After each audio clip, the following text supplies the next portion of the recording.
Bulletin का बाकायदा आगाज करें और आपको बताएं सरगोदा में कंटोनमेंट बोर्ड के काउंसलर्स के जिमनी इलेक्शन 3 वार्ड्स में पोलिंग मुकम्मल। गैर सरकारी गैर हतमी नताइज का अमल जारी है। वार्ड नंबर 9 और 10 के गैर हतमी गैर सरकारी नताइज। वार्ड नंबर 10 में जवान हुसैन ने 451 वोट हासिल किए। ग्लेशियर ने 389 वोट हासिल किए। मोहम्मद नदीम 3 वोट हासिल कर सके। वार्ड नंबर 9 में अब्दुल मन्नान ने 116 वोट हासिल किए। मियां तुफैल ने 1 वोट हासिल किया। मोहम्मद मंजूर ने 3 वोट हासिल किए, जबकि शहजाद नईम ने 253 वोट हासिल किए। आपको बता रहे हैं सरगोदा में कैंटोनमेंट बोर्ड के काउंसलर्स के जिमनी इलेक्शन 3 वार्ड्स में पोलिंग मुकम्मल। गैर सरकारी गैर हतमी नताइज का अमल जारी। वार्ड नंबर 9 और 10 के गैर हतमी गैर सरकारी नताइज। वार्ड नंबर 10 में जवार हुसैन ने 451 वोट हासिल किए, जबकि गुलशेर ने 379 वोट हासिल किए। मोहम्मद नदीम 3 वोट हासिल कर सके। तफसीलात जानेंगे हमारे नुमाइंदे जवार काज़मी हमारे साथ मौजूद हैं। जवार, आगाह करें। जी बिल्कुल, कैंटोनमेंट के हवाले से आज इलेक्शन जारी था। सुबह 8 बजे से लेकर शाम 5 बजे तक पोलिंग का इनेकाद किया गया। 3 नशिस्तें खाली हुई थी जिन पर ये इलेक्शन किया गया। तो बिला ये जारी रखा गैर सारी सिलसिला शुरू हो चुका है। हमारे पास कुछ नताइज पहुंचे हैं मुताबिक वार्ड से, जिसमें कैंटोनमेंट बोर्ड के इलेक्शन में गुलशेर ने 399 वोट हासिल किए हैं। बाल्टी निशान थी। माहिर हुसैन है हमारे साथ, तो उनका क्रेन निशान था, 48 वोट लिए हैं। नदीम खान ने बाजा निशान था, इनका 3 वोट लिए हैं, जबकि प्रेशर कुकर निशान रखने वाले मोहम्मद सईद ने सिर्फ 5 वोट हासिल किए हैं। जबकि जवार हुसैन है, तो उन्होंने निशान सिटी से 451 वोट हासिल किए। जबकि वार्ड नंबर 10 से गैर रस्मी और गैर सरकारी रिजल्ट है, जिस वक्त हम आपको बता रहे हैं। जैसे जैसे रिजल्ट आते रहेंगे हम आपको आगाह करेंगे। जबकि गैर रस्मी और गैर सरकारी जो नताइज है उनके आने का सिलसिला जारी है। अभी मुताबिक मकामात में मुताबिक जो बूथ है वहाँ पोलिंग का सिलसिला जो जारी था, उनकी अब गिनती का अमल जारी है। जैसे ही गैर रस्मी और गैर सरकारी नताइज हम तक पहुंचेंगे हम अपने नाज़रीन को बताएंगे। जवार, हमें यह भी बताइएगा कि कितनी आबादी है और वोटर टर्नआउट कितना रहा? जी, टर्न आउट का अभी कुछ भी कहना कबल वक्त होगा, क्योंकि आज छुट्टी नहीं दी गई थी। 3 नशिस्तों पे ये कैंटोनमेंट बोर्ड के जो मेंबर हैं उनके इंतखाबात हो रहे थे। उनके पोलिंग बूथ थे, 61 पोलिंग बूथ थे जिन पे ये पोलिंग का सिलसिला जारी रहा। इस वक्त कुछ भी कहना कबल वक्त होगा, क्योंकि टर्न आउट कितना रहा ये गैर हतमी और गैर सरकारी जब फाइनल नताइज हमारे सामने आएंगे तभी हम इस हवाले से कुछ आगाह कर सकेंगे। जी जवार, हमें तफसीलात से आगाह कर रहे थे, बहुत शुक्रिया आपका जवार। बुलेटिन में आगे बढ़े और आपको बताएं मुल्तान में सिटी ट्रैफिक पुलिस के कम उम्र ड्राइवर्स के खिलाफ क्रैकडाउन में तेजी आ गई। अब तक 250 से ज्यादा मुकदमा दर्ज किए जा चुके हैं, जबकि कम उम्र ड्राइवर्स को हवालात में भी बंद किया गया है। सिटी ट्रैफिक पुलिस मुल्तान ने कम उम्र ड्राइवर्स के खिलाफ कार्रवाइयां तेज कर दी। अब तक कम उम्र ड्राइवर्स के खिलाफ 250 से ज्यादा मुकदमा दर्ज करके हवालात में बंद कर दिया गया है। सेक्टर इंचार्ज कचहरी चौक इंस्पेक्टर नासिर का कहना था कि वालिदैन अपने छोटे बच्चों को हरगिज मोटरसाइकिल न चलाने दें। वालिदैन के लिए ये पैगाम है कि जब भी बच्चों को स्कूल छोड़ना है तो खुद छोड़ें। उससे यह कि हादसात में कमी होगी और रोड पे भी उनके लिए मसला नहीं बनेगा इतना, और ट्रैफिक हादसात से मुकम्मल तौर पर बंदा महफूज रहेगा। Sub inspector city traffic police Ghulam Hussain ने कहा है कि वालिदैन अपने कम उम्र बच्चों को ड्राइविंग ना करने दें ताकि उनका मुस्तकबिल महफूज हो सके। शहरी भी इस इकदाम से मुतमईन नजर आए। ये हमारा मैसेज है वालिदैन के लिए कि बच्चों को खुद स्कूल छोड़ने जाया करें या उनके लिए कोई प्रॉपर इंतजाम करें कन्वेंस का।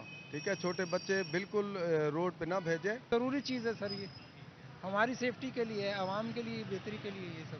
कानून पर अमल दरामद से जहां शहराओं को हादसात से महफूज किया जा सकेगा, वहीं कीमती जानों का ज़िया भी नहीं होगा। कैमरामैन एडी नवाज के साथ हसन मलिक, रोही, मुल्तान। कम उम्र ड्राइविंग करने वाले तलबा के लिए हिदायत जारी। स्कूलों में कम उम्री में ड्राइविंग के नुकसानात बारे आगाही सेशन कराए गए। इस हवाले से मज़ीद तफसीलात जानेंगे अलिशबा आसिफ से। बताइएगा अलिशबा।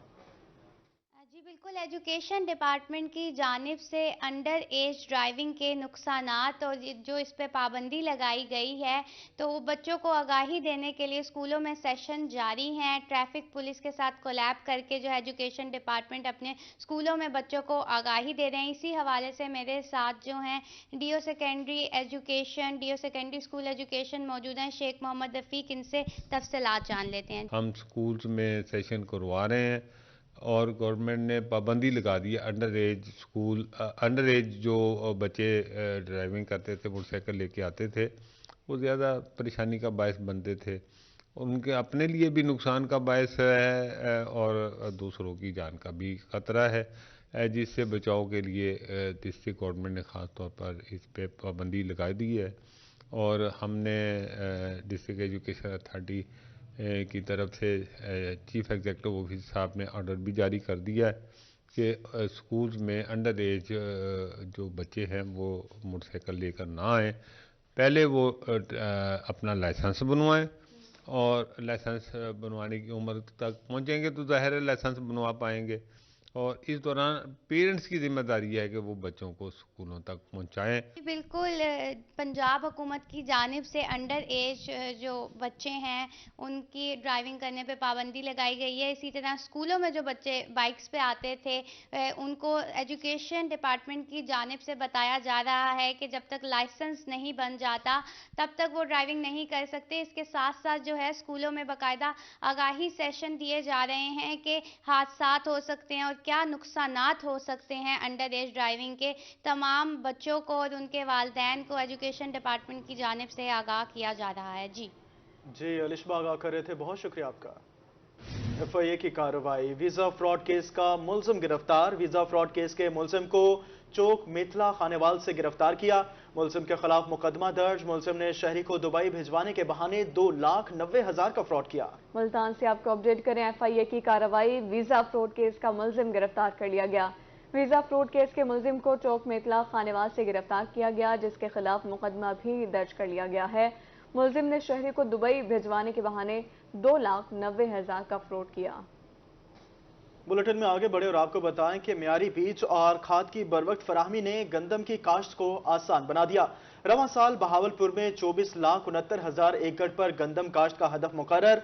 21 नवंबर तक 20,81,000 एकड़ पर गंदम काश्त की जा चुकी। डायरेक्टर ज़राअत बहावलपुर जमील गौरी का कहना था कि गंदम की फसल 10 सितंबर तक काश्त की जाएगी। इस हवाले से उनका मजीद क्या कहना था, आइए आपको सुनवाते हैं।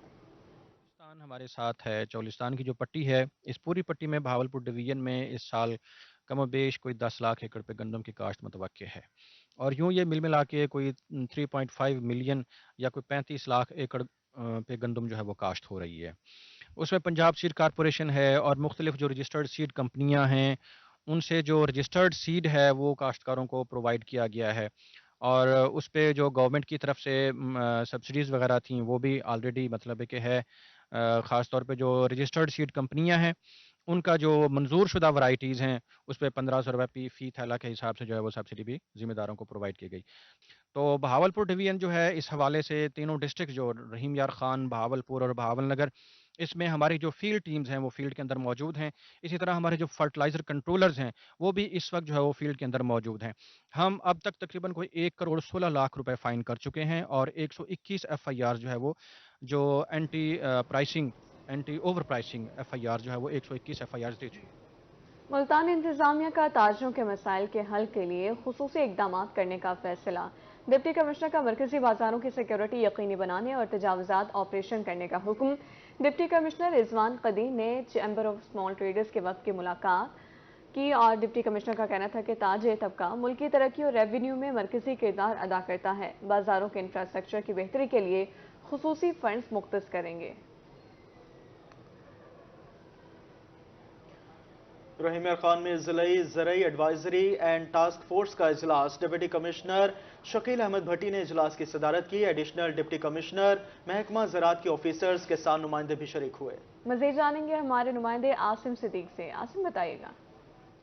डिप्टी कमिश्नर शकील अहमद भट्टी की सरबराही में किसान एडवाइजरी कमेटी का इजलास हुआ। डिप्टी कमिश्नर साहब, इस कमेटी में क्या फैसले किए गए, क्योंकि शुगर केन का सीज़न शुरू होने वाला है, शुगर मिल्स चल रही हैं, इसके अलावा यूरिया का भी इश्यूज चल रहे हैं, तो इस कमेटी में क्या फैसले किए गए? जी बिस्मिल्लाहिर्रहमानिर्रहीम। बुनियादी तौर पे वीट सोइंग के हवाले से जो डिस्ट्रिक्ट का टारगेट है वो 7,25,000 एकड़ का है और इस वक्त तक हमारी तकरीबन 6 लाख से ज़्यादा एकड़्स के ऊपर वीट सोइंग हो चुकी है। बिल्कुल फर्टिलाइज़र का इशू आ रहा था, ये बुनियादी तौर पे फर्टिलाइज़र की अवेलेबिलिटी का इशू नहीं है, उसकी प्राइस का इशू है। मैं आपको बता दूं कि जो नोटिफाइड रेट्स हैं वो 4 डिफरेंट रेट्स हैं यूरिया के। जो सबसे ज़्यादा डिमांड है वो सोना यूरिया की है, जो चीपेस्ट है वो 3411 रुपये का बैग है। तो आज एग्रीकल्चर एडवाइजरी कमेटी में हमने ये फैसला किया है कि जब ग्रोअर्स या लैंड ओनर्स यूरिया परचेज़ करने के लिए जाएंगे तो जिस परसेंटेज के लिहाज से हमें खादें आ रही हैं प्राइस वाइज, लाइक जो सबसे चीपेस्ट है वो 30% है, फिर 3600 वाली जो खाद है वो 15% है, फिर 4900 वाली जो खाद हमारे डिस्ट्रिक्ट के हिस्से में आती है वो तकरीबन 10% है। तो इसी परसेंटेज वाइज हम अपने किसानों को खादें देंगे। दूसरा जो आपने क्रशिंग सीज़न की बात की, तो 25 तारीख से हमारा क्रशिंग सीज़न शुरू हो रहा है। उसमें 400 रुपये मन गवर्नमेंट ने गन्ने का रेट नोटिफाई किया है और 1.5 रुपये उसका पर किलोमीटर ट्रांसपोर्टेशन चार्जेस हैं। तो होपफुली इंशाल्लाह हम पूरी कोशिश करेंगे कि ज़िला भर की जो शुगर मिल्स हैं वो 25 तारीख से ऑपरेशनल हो जाए। बिल्कुल। तो इसका ज़राअत एग्री एडवाइजरी कमेटी के मीटिंग में जहाँ पर किसानों के निशानदेही किए गए मसाइल उनके हल के हवाले से किया गया, गंदम की जो काश्त है उसकी बढ़ाने के हवाले से भी जायज़ा लिया गया। इसके अलावा यूरिया और शुगर मिल्स के हवाले से भी जो जायज़ा लिया गया ताकि किसानों को यूरिया की फराहमी भी हो सके और उनका गन्ना शुगर मिल्स पर वक्त पहुँच भी सके। बहुत शुक्रिया Asim. Director general parks and horticulture authority का मुल्तान के मुख्तलिफ पार्क्स का दौरा। DGPHA ने किला कोहना, इब्ने कासिम बाग और शाह शम्स पार्क के अमले की हाजिरी चेक की। किला कोहना कासिम बाग पर गुले दाऊदी की तैयारियों का भी जायजा लिया। DGPHA का कहना था कि मौसम सरमा के फूल गुले दाऊदी की नुमाइश दिसंबर के आखिरी हफ्ते में होगी।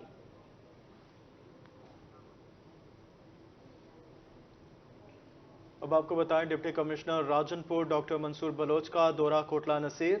डिप्टी कमिश्नर ने गवर्नमेंट गर्ल्स हाई स्कूल का मुआयना किया। डॉक्टर मंसूर बलोच ने classrooms, early child education room का भी मुआयना किया। DC क्लासरूम्स में बच्चों से घुल मिल गए, तालीम बारे दरियाफ्त किया। डिप्टी कमिश्नर ने बुनियादी मरकज सेहत कोटला नसीर का दौरा भी किया। DC राजनपुर ने डॉक्टर्स और पैरामेडिकल स्टाफ की हाजिरी को भी चेक किया। डॉक्टर्स की अदम मौजूदगी पर बरहमी का इजहार किया और हेल्थ को कार्रवाई का हुक्म दिया।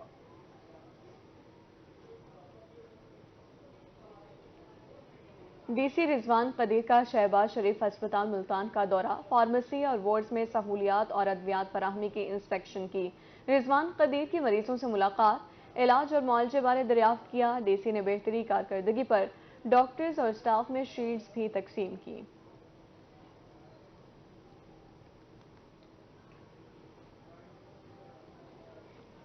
अब आपको बताएं कि गुर्दों के मरीजों के लिए अच्छी खबर आ गई। अल्लामा इकबाल टीचिंग अस्पताल डेरा गाजी खान में इलाज शुरू हुआ। मजीद तफसीलात जानेंगे आश्रय इशफाक से। आश्रय बताइएगा। जी बिल्कुल, अल्लामा इकबाल टीचिंग हॉस्पिटल में वज़ीर आला पंजाब की खसूसी काविश से इक़दामात का जो सिलसिला है वो जारी है। अल्लामा इकबाल टीचिंग हॉस्पिटल से अब मरीज़ों को बाकायदा तौर के ऊपर पथरी के जो मरीज़ हैं उनको बाहर जाने की ज़रूरत नहीं है। तमाम मशीनरी जो है वो इस टाइम अल्लामा इकबाल टीचिंग हस्पताल में पहुँचा दी गई है और खसूसी तौर के ऊपर ट्रायल बेसिस पर जो ऑपरेशन हैं वो भी शुरू हो चुके हैं। बात करेंगे प्रिंसिपल से। मैडम क्या कहना चाहेंगी, ट्रायल बेसिस पर ऑपरेशन भी किए जा रहे हैं, क्या कहेंगे? जी बिस्मिल्लाहिर्रहमानिर्रहीम। Doctor Saima Batool, MS Allama Iqbal teaching hospital DG Khan से। जी बहुत खुशी की बात है, अल्हम्दुलिल्लाह प्रिंसिपल सर के ताउन से और जो हमारा नेफ्रोलॉजी डिपार्टमेंट है इसके ताउन से ये सहूलत पूरे पंजाब में बहुत कम टीचिंग हॉस्पिटल्स में मौजूद है। गुर्दों के मरीज़ों के लिए जिनको पथरी होती है, शॉम के ज़रिए ये पथरी जो है वो डिज़ोल्व की जाती है। ये हम ट्रायल बेसिस पे शुरू कर रहे हैं और इंशाल्लाह हम इसको रेगुलर बेसिस पे इसका हिस्सा बन जाएगा ये इसके इफ्तिताह के प्रॉपर इफ्तिताह के बाद। और ये बहुत बड़ी सहूलत है, जनूबी पंजाब में ये मौजूद है और ये खुशखबरी है। और मेरी तरफ से तमाम जनूबी पंजाब के DG खान के लोगों को और शुक्रिया सर का और नेफ्रोलॉजी डिपार्टमेंट का, हेड ऑफ़ द डिपार्टमेंट का, तमाम डिपार्टमेंट का। और इससे अल्लाह करे कि हम सब मिल के लोगों के लिए ये सहूलत को आगे से आगे मज़ीद फ़ायदा पहुँचाएँ, लोगों को मज़ीद सहूलत दीजिए। डॉक्टर आसिफ गुरमानी साहब मुझे सर क्या कहना चाहेंगे, ट्रायल बेसिस पर रोज़ाना कितने लोगों की ट्रीटमेंट यहाँ पर की जा रही है? अल्हम्दुलिल्लाह हमने अभी ट्रायल बेसिस पे शुरू किया है। डेली हम 5 से 6 मरीज़ कर रहे हैं और मैं ये समझता हूँ कि ये DG खान की आवाम के लिए और पेशेंट के लिए इंतहाई सहूलत है। इसमें मरीज़ को किसी किस्म के ऑपरेशन की ज़रूरत नहीं होती, मरीज़ को किसी किस्म के नशे की ज़रूरत नहीं होती। और वो मरीज़ गुर्दों की पत्थरी के जिनका हम ऑपरेशन नहीं कर सकते, जो शुगर के मरीज़ हों, दिल के मरीज़ हों, हम 2 सेंटीमीटर तक की पत्थरी, ये जो हमारे पास मशीन आई है, मैं इंतहाई मशकूर हूँ अपने हेल्थ डिपार्टमेंट का, specialised health education and medical department का, अपने प्रिंसिपल साहब का, एमएस साहबा का, कि इतना इंतहाई एडवांस मशीन उन्होंने डीजी खान की आवाम के लिए यहाँ पे प्रोवाइड की है और यहाँ के लोग उससे फैसिलिटेट हो रहे हैं। जी बिल्कुल, लोग फैसिलिटेट होंगे, खसूसी तौर के ऊपर गुर्दों के मर्ज में मुब्तला ऐसे मरीज़ जो शुगर के भी मरीज़ हैं, जिनका ऑपरेशन नहीं हो पाता, यहाँ पर बाकायदा तौर के ऊपर 2 सेंटीमीटर तक पथरी जो है वो शुआएं लगाकर निकाली जा सकती है। आशा, बहुत शुक्रिया। देही इलाकों के मकीनों के लिए सहूलियात की फराहमी का मिशन। बुनियादी मरकज़ सेहत में देही खवातीन को फ्री सहूलियात की फराहमी जारी है। इस हवाले से मज़ीद तफसीलात जानेंगे अमजद हुसैन बुटर से। बताइएगा अमजद। जी बिल्कुल, मैं इस वक्त जहानिया के नुआई चक 140 दासार के बुनियादी हेल्थ मरकज़ में मौजूद हूँ। यहाँ जो है वो पोलियो के हवाले से ट्रेनिंग का सिलसिला भी जारी है और इस जो बुनियादी मरकज़ है उसमें सहूलियात भी जो है वो शहरियों को दी जा रही है। मेरे साथ इस वक्त डॉक्टर मावरा अल्ताफ़ साहब मौजूद है, मज़ीद इनसे बात करते हैं। मैडम बताइएगा कि क्या क्या सहूलियात मैसर हैं और पोलियो की जो टीम है उसको ट्रेनिंग का सिलसिला जारी है, क्या कहेंगे थोड़ा?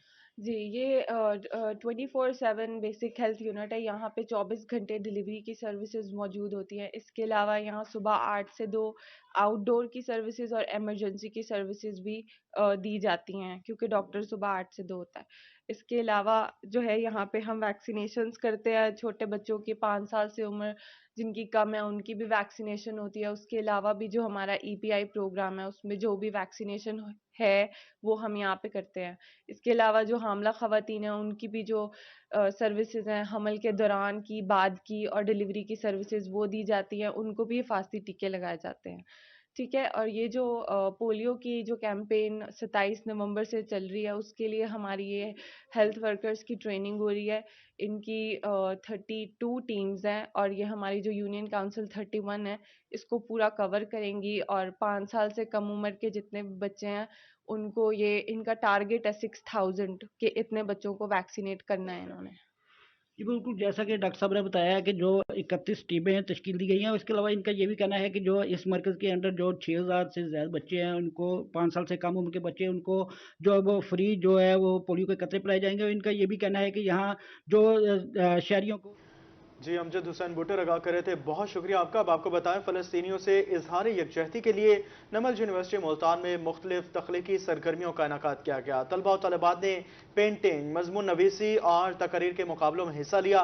तलबा का कहना था कि पेंटिंग्स में हमने मजलूम फ़लस्तीनियों के मसाइल को उजागर किया है। हम तलबा कलम और ज़ुबान से इसराइली मुजालिम के खिलाफ आवाज़ उठा रहे हैं। इस हवाले से मजीद उनका क्या कहना था, आइए आपको सुनवाते हैं।